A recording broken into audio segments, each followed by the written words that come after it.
Hello student, today we are reading continuity, class 12, chapter 5. आज हम continuity पढ़ेंगे class 12 के लिए। तो continuity होता क्या है? continuity मतलब कि लगातार, continuity means लगातार, सांतत। तो continuity की हमको ज़रूरत क्यों पड़ी? क्योंकि इसमें क्या था कि जैसे फिजिक्स और केमिस्ट्री से संबंधित कुछ प्रॉब्लम जब सॉल्व किए जाते हैं तो उसमें कुछ कर्व खींचने में दिक्कत आ जाती है, कर्व ब्रेक हो जाता है। तो कर्व ब्रेक क्यों हुआ, उसको कंटिन्यू कर्व क्यों नहीं चलना, तो उसी का स्टडी करने के लिए हम इस फंक्शन का यूज करते हैं, कंटिन्यूटी फंक्शन का, कि कर्व हमारा ब्रेक हुआ तो क्यों हुआ और उसको कंटिन्यू कैसे जारी रखा जाए, तो उसको हम बोलते हैं कंटिन्यूटी। अब कंटिन्यूटी फंक्शन लिया गया है तो इसमें क्या क्या है, जैसे sine, cosine, polynomial, exponential, log, ये सब हमेशा कंटिन्यूअस होते हैं। लेकिन टेंजेंट, कॉटेंट, सेकेंड ये अपने डोमेन में ही कंटिन्यूअस होते हैं। साइन इनवर्स एक्स अपने इंटरवल -1 से +1 के बीच कंटिन्यूअस होता है। इसके अलावा इंटीजर भी कंटिन्यूअस होता है, लेकिन सिर्फ पॉजिटिव इंटीजर होता है, नेगेटिव इंटीजर कंटिन्यूअस नहीं होता है। तो ये तो कंटिन्यूटी का इंट्रोडक्शन है।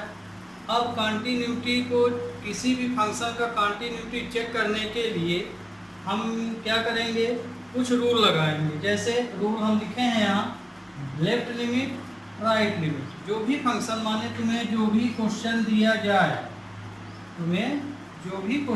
जाए, उसमें हमें लेफ्ट और राइट लिमिट यूज करना पड़ता है। उस क्वेश्चन में x के स्थान पे x माइनस एच रखेंगे। कब? जब x की वैल्यू लेस देन में हो। x माइनस एच कब रखना है?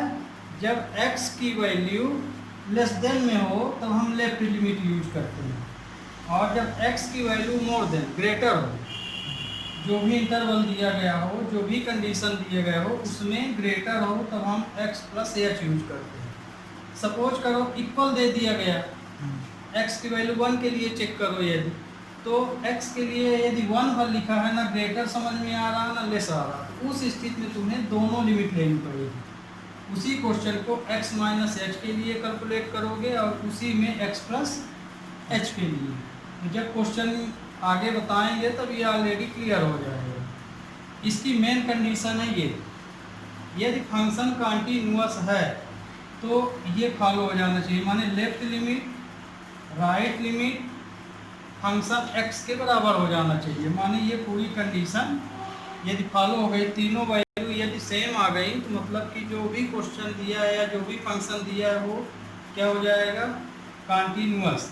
अब हम यहाँ पे कुछ एग्जांपल लेते हैं। एग्जांपल जैसे क्या ले लें यहाँ पे, जैसे 2x + 3 ले लें। और एग्जांपल, अब जैसे तुम्हें ये पूरा समझना है तो जैसे हम एक क्वेश्चन लेते हैं, फंक्शन 2x + 3 x बराबर 1। जैसे ये क्या है, पॉलिनोमियल। अभी हम सिर्फ सिंपल क्वेश्चन ले रहे हैं ताकि तुमको आगे ये पूरे रूल समझ में आ सके। तो जैसे मान लो ये फंक्शन दिया है और फंक्शन में हम क्या ले लिए, 2x + 3। ये क्या है, पॉलिनोमियल है। अब इस पॉलिनोमियल को हमको चेक करना है, x बराबर 1 के लिए क्या फंक्शन कंटिन्यूअस होगा कि नहीं होगा, ये चेक करना है। तो इससे तुम्हें ये रूल समझ में आ जाएगा कि ये यहाँ पे क्या बताया गया है। अब हमने यहाँ पे क्या लिखा, x = 1। x = 1 के लिए तुम्हें लेफ्ट और राइट लिमिट दोनों लगाना है इस क्वेश्चन में, क्योंकि ये सिंगल स्टेप का है।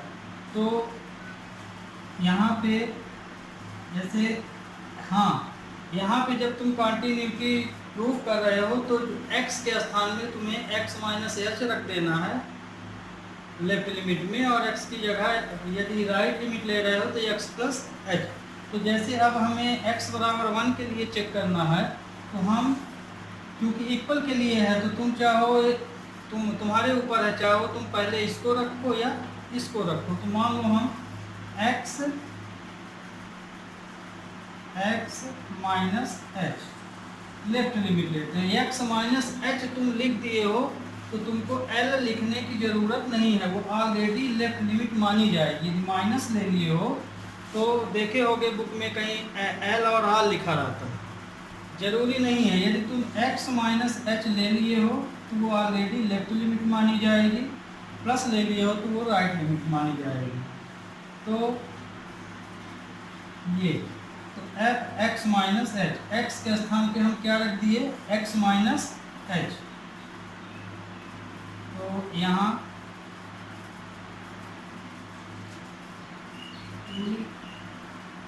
X minus H plus three. देखो ये तो तुम्हारा जो ये हम यहाँ बताएं, ये एक प्रकार का रफ वर्क है, तुम्हें डायरेक्ट यूज करना है। x की वैल्यू हमें यहाँ क्या बोली गई है। और हाँ, एक चीज़ और ध्यान रखना है कि क्योंकि फंक्शन हमको h फॉर्म की लिमिट यहाँ चलती है, तो यहाँ कंडीशन है कि यदि x इक्वल टू 0 है ले रहे हो, if then,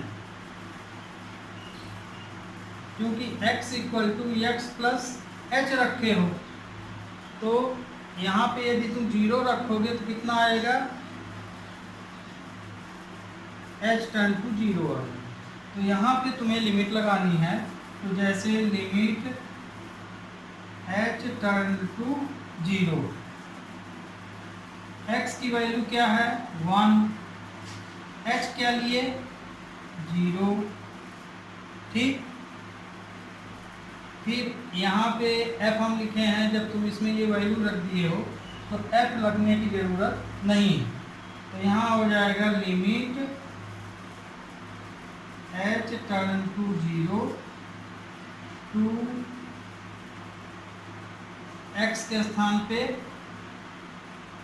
1 minus 0 plus 3।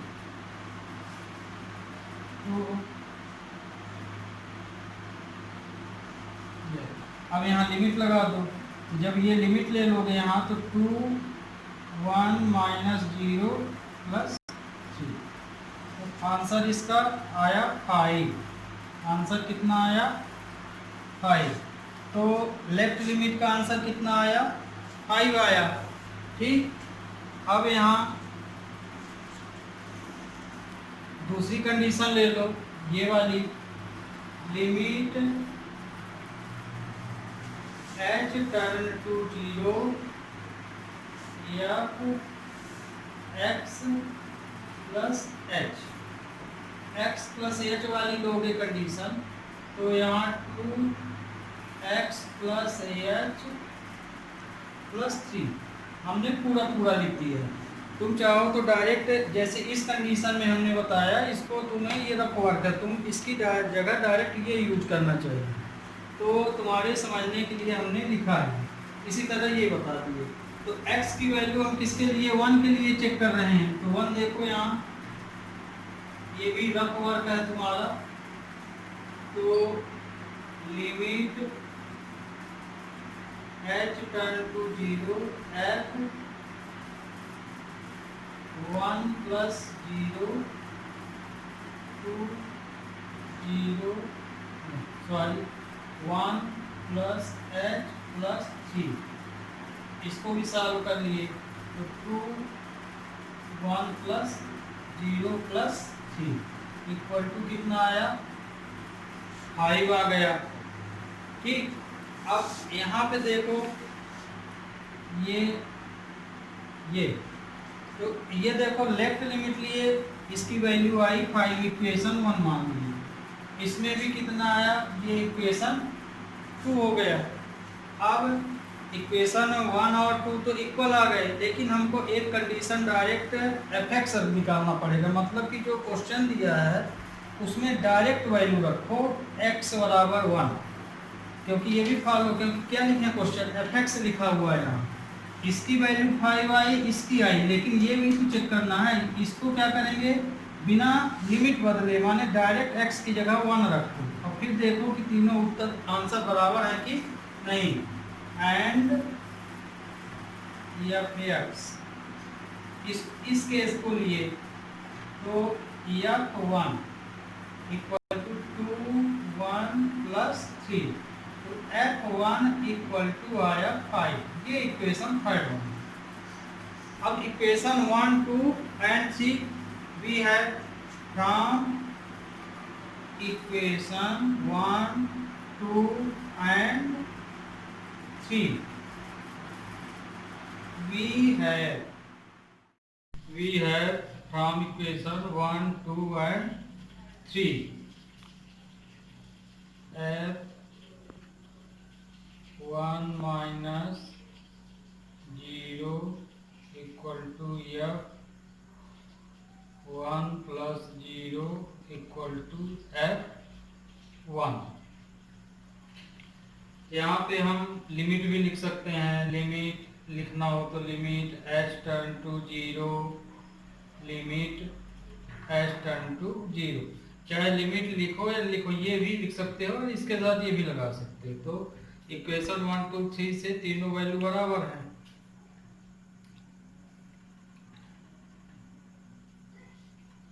Function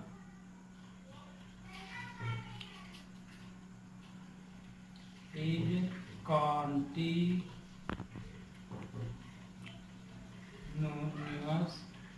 at x equal to 1। तो यहाँ देखो f1 minus 0, f1 plus 0, f1, तीनों की वैल्यू कितनी आई 5। इसलिए फंक्शन क्या होगा, कंटिन्यूअस होगा। किसके लिए, x इक्वल टू 1। तो function is continuous at x equal to 1। यहाँ लिमिट जब हम बदलते हैं तो जैसे ये x इक्वल टू हम 0 के लिए बताए हैं, क्वेश्चन में x इक्वल टू 1 है। तो हमें वास्तव में यहाँ पे ये यहाँ देख लो, x इक्वल टू जब 1 रखोगे देन x की जगह जब 1 लोगे तो 1 1 h, तो h कितनी आएगी, तो भी वैल्यू 0 ही आएगी। तो जिसके लिए हो x की वैल्यू रख दो तो वो h की वैल्यू में कन्वर्ट हो जाता है। तो ये एक एग्जांपल लिए कंटिन्यूअस फंक्शन कैसे होता है, ये तो अब आ गया होगा समझ में। बिल्कुल नॉर्मल क्वेश्चन है। अगले स्टेप में हम लोग अगला क्वेश्चन हम लोग कई वैरायटी के करेंगे। तो x minus H left limit, x plus H right limit है। और ध्यान रखना जब तुम ये वाली मेथड लगाते हो तो लिमिट तुम्हारी x में ये रहती है तो तुम्हें h टर्न में ले जाना है। तो वो हम कैसे ले जाते हैं, जो भी x की वैल्यू दी जाए, जैसे एट x बराबर क्या दिया गया है 1, तो यहाँ पे 1 रख दो, अपने आप एक वैल्यू आ जाएगी। तो h इक्वल टू 0 आ गया। तो इस तरह से फंक्शन पूरा क्या हो जाएगा, कंटिन्यूअस हो जाएगा।